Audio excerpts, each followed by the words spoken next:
Welcome to Who's Thinking Different. I'm joined today by Liam Corbett of Extreme East Rigging Services. We're going to talk about a sling innovation.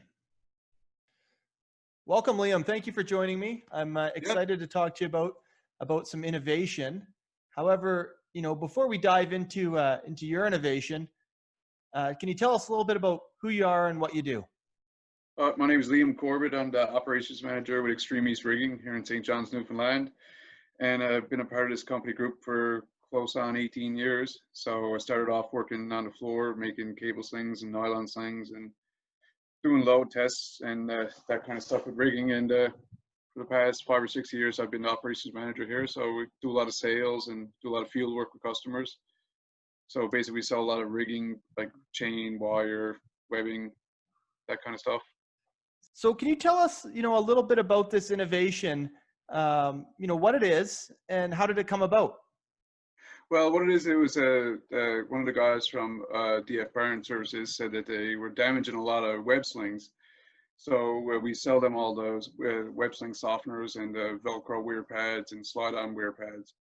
And a lot of the times that they slip and they move, so we came up with the idea that we completely cover a nylon web sling in ballistic nylon. It's a really durable material that we use for lots of mooring applications, and the Coast Guard buys a lot of it. It's a fairly expensive material, but we took the idea to actually enclose two web slings in ballistic nylon, and they'd use those to do certain lifts where the slings would be rubbing up against metal in these sharp corners. And it turned out that they monitored the slings, and they lasted about 8 to 10 times longer than other slings, like just the soft web slings. Oh, wow. So you're seeing you're seeing 10 times the durability out of these. Yeah, well, now the sling would be 3 or 4 times the price, but it was just something that we wanted to put out there for them. So when they're doing a lift that may have a lot of contact points on it, that be a lot safer. So the whole nylon web sling had a complete wear pad on it. So we put those up there, and the main goal was so some of the clients that DF Burns deals with, if they do come on site to do a tour, they would see the slings, and maybe it opened their eyes to being able to get this stuff customly installed on some of their lifting arrangements. And it has worked out for us. I don't know if it's in direct line with them seeing that there, but some boats do come up to us, and we do make custom wear protection for different applications for rope, wire, and webbing, like synthetic round slings and web slings. Wow. So my next question was going to be about kind of the reception of this innovation. So it sounds like it's been pretty well received. Yeah, working out pretty good. Like for a long time, we've been using this material. Like we make iceberg nets, like nets that tow icebergs, and the main top rope of the iceberg net has a 300-meter long jacket that's made of this ballistic nylon material. So we have a lot of it here on hand, and we use a lot of it for those type of applications.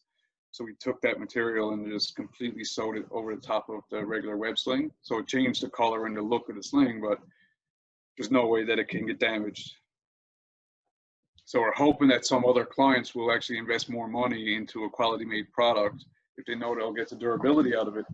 So we haven't had a whole lot of customers wanting to buy those size slings, but we do make heavy slings that are like 12 inches wide for lifting boats. Like the slings that we did for DF Barnes were only normally maybe a $30 item. The stuff that we put this material on a lot is for like big slings that are probably $700 or $1,000, like really big, heavy slings.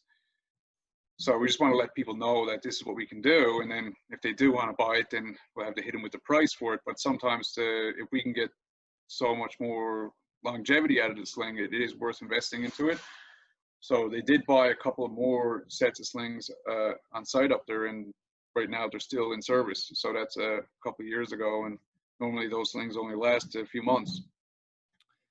So what I'm hearing is kind of the impacts of this innovation are, kind of durability and longevity of the sling, but also the safety factor added by doing this to the sling. Yeah, well, it's not just for the guys to open eyes and look at see how much wear protection is important with doing lifting. It's like the type of material a lot of people use to lift objects now is synthetic, and if it does come into any contact with any sharp corners, they can the load could get dropped, anyone get hurt. So custom wear protection for synthetic slings and soft slings is extremely important. So just to put them on those web slings, and we also sell the extra pads that can go on the lips.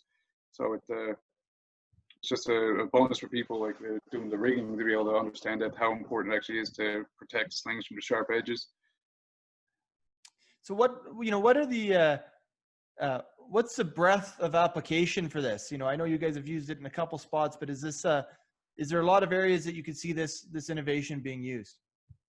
Yeah, well, we use them as fear lead chafers for the Coast Guard, and we've been using it as a long time. It's just the only reason we haven't really done it the way we did for these two slings is because the actual cost and the labor involved in completely encasing a web sling with ballistic nylon, a lot of customers wouldn't want to incur that cost. But the material that we bring in rolls of it, 600 and 700 yards of it at 5 feet wide.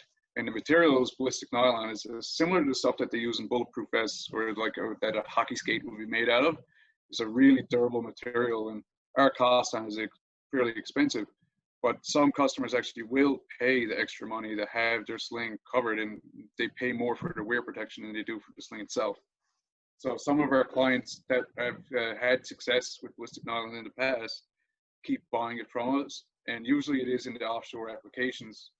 But this here, to use a synthetic sling, to put on a synthetic sling like this is just something that we wanted to try to do. Hopefully people would start doing it a bit more, and then buy slings from us where we make them here locally. A lot of our competitors bring in pre-made slings from China and overseas, and we bring in the raw material here and we sew it up here in Newfoundland. So they get a higher quality product, and then the ability to customize the sling to which way they want it. Like they could have a wear protection pad in the middle of the sling or towards the end, wherever the sling will come in contact with the load that they're lifting. So we try to push that as much as we can with a lot of our customers. So you're providing a custom sling, but also a local alternative to going overseas for this product. Yeah.